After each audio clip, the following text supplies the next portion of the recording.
Today on Stamp TV, I'm going to show you a fun fresh card project featuring the new Sun-Kissed Autumn Stamp TV kit. I've also added one of the stamps from the new set by Becky Ohlers called American Made. Let me show you the tools and products you need to make this card. First, you're going to need our Stamp TV Sun-Kissed Autumn kit, and the stamps I'm using from this are the girl who's holding the balloon that looks like a sun, and the greeting that says, "You are the sunshine of my life."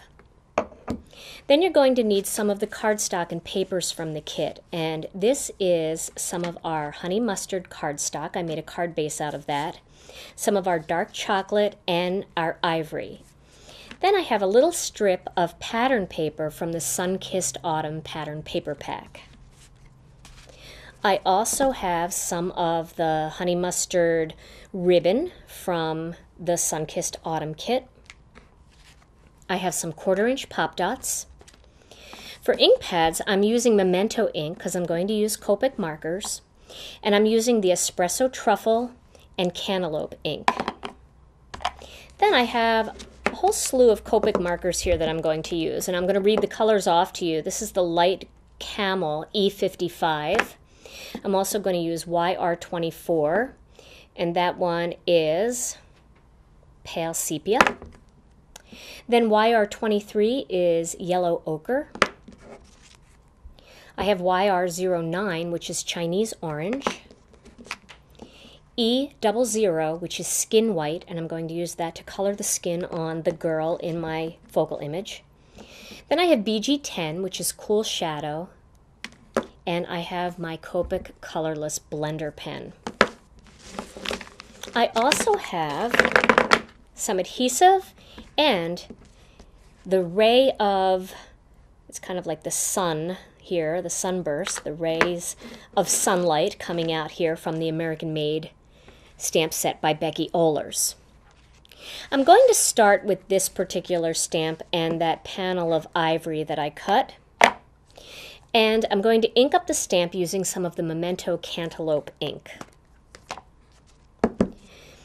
Now, although this particular stamp is a very, very big stamp, and you may see a few little bubbles in it, but I want you to know that those bubbles don't affect the way the stamp actually stamps. Mine has lots of bubbles in it, but when I stamp it, it stamps just beautifully. So, okay. Now I'm going to stamp that on the top portion here of my card. And just press down to make sure that all the areas got inked. With these bigger stamps, you kind of need to press all around on your block. And there is my sun rays. Now my next step is to take this panel of pattern paper, and I'm going to tape that right on top there. So that's going to be the other side of my card.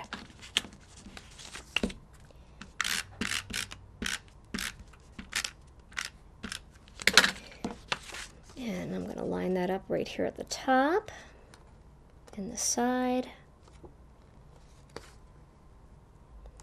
There we go. So there's that part. Now, to help camouflage the seam, I'm going to lay a little bit of ribbon down in between them. So I'm going to cut a piece there. And what I like to do is I like to tape over the entire strip of ribbon. This way it lays nice and flat, and I don't have to worry about it moving around. Get a little on the end there. I'm going to lay that right onto the seam. Make sure that looks straight. There we go. And tuck it around the back. And tuck that piece around the back. So that doesn't look all that straight, does it? Luckily, you have a little bit of wiggle room with this. I should probably look at it this way. There we go. That looks more straight.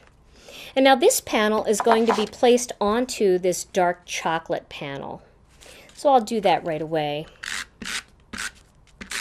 And then I always like to put a little bit of tape over the ribbon part just to help keep that all tacked down nicely.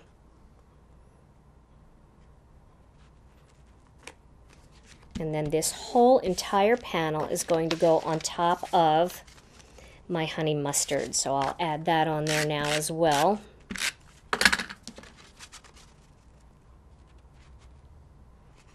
There we go. Now the next part of this card project is going to be my focal image, and that is going to be the girl here holding the little sunshine balloon. So I'm going to ink her up using this espresso truffle ink. I love using black ink, but when I'm using warm colors, especially autumn cards, the espresso truffle is almost like a brown black. It's the closest thing to black, and it's still brown. I really like that. And then I'm going to stamp that onto this panel. There we go. And I'm also, while I'm here and I have the ink pad open, I'm going to stamp my greeting onto this little panel of ivory as well.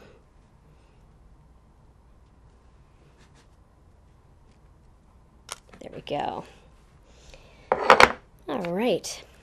Now I want to show you how I'm going to color this design.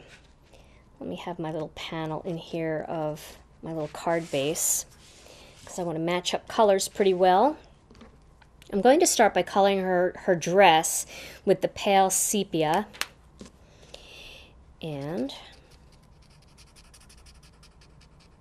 you'll love the way the Copic markers blend with our cardstock. Blends so nicely, you get such a nice even tone.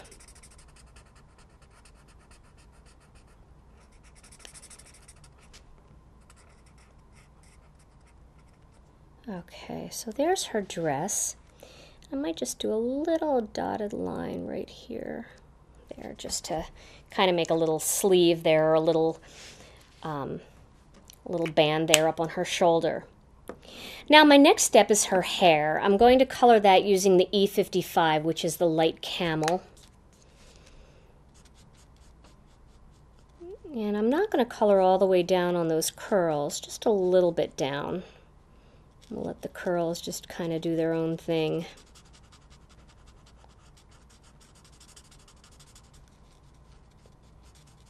There we go. For the sun, I'm going to mix two colors. I'm going to use the yellow ochre first. And I started with this color, and then I decided that I wanted something that matched a little bit more with this bright tree right in here. So I grabbed the Chinese orange and I went over that, and it really gave a nice color to the sun. It matched that tree pretty well.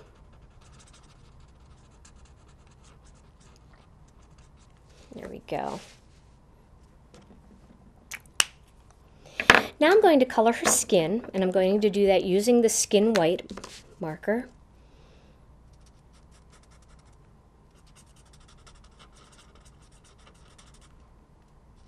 Seems to be a nice natural tone, but there's certainly a wide array of colors that you can use for skin tones. And I decided that she's going to have bare feet. So that's just going to be the soles of her feet there. Okay.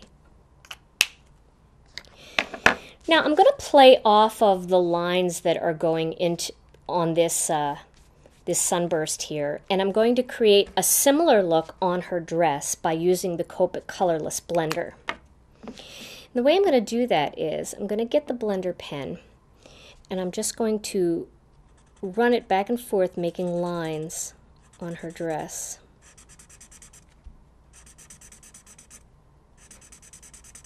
Like that. Then I'm going to go back and do it again to really brighten that up.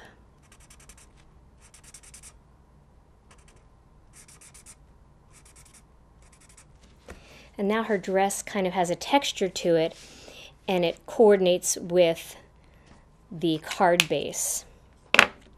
And my final step here is, I really want to make this image just kind of pop out, so I'm going to use that BG10, the Cool Shadow, and I'm going to draw a thin line going around the entire perimeter of this design. And then I'm also going to kind of accent the little rays of sunlight that are coming off the balloon.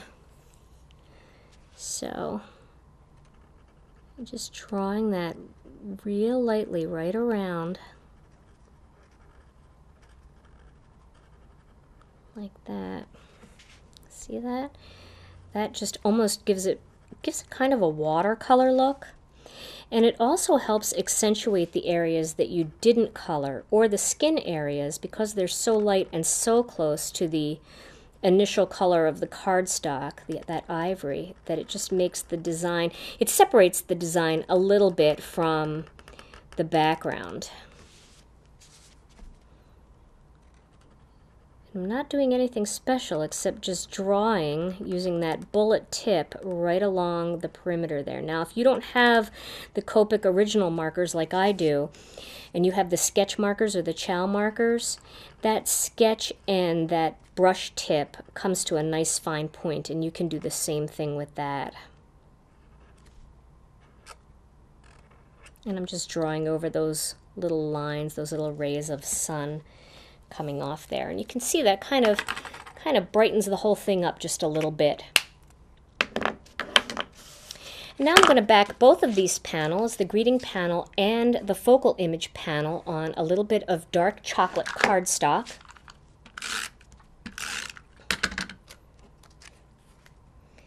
And these are cut pretty close. These just have an 1/8 of an inch border around the entire thing.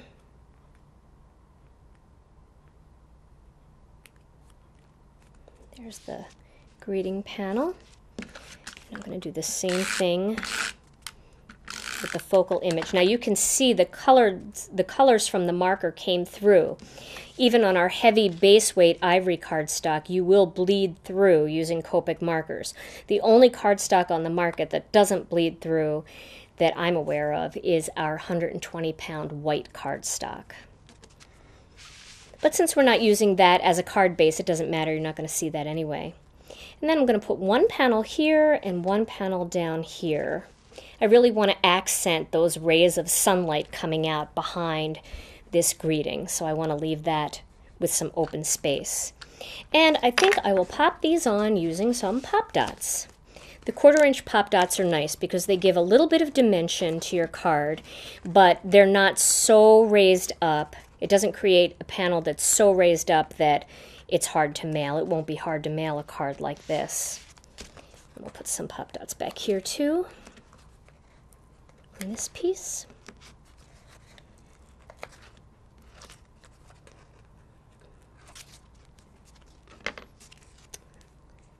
Let's remove all these first. And then we'll put the focal image down first and work the greeting around it. So put that right there.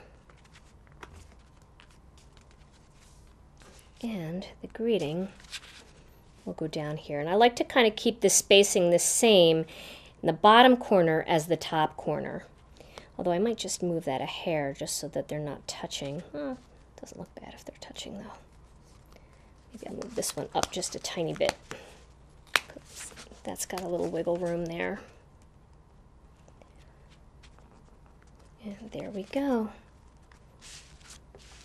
There's my bright, sunny card. Try making this card using patriotic pattern paper and red and blue ink to honor a special someone serving in the military. Or use fun bright pinks and greens or blues and greens to create a special card for your student who's away at school and might love a little surprise card from home.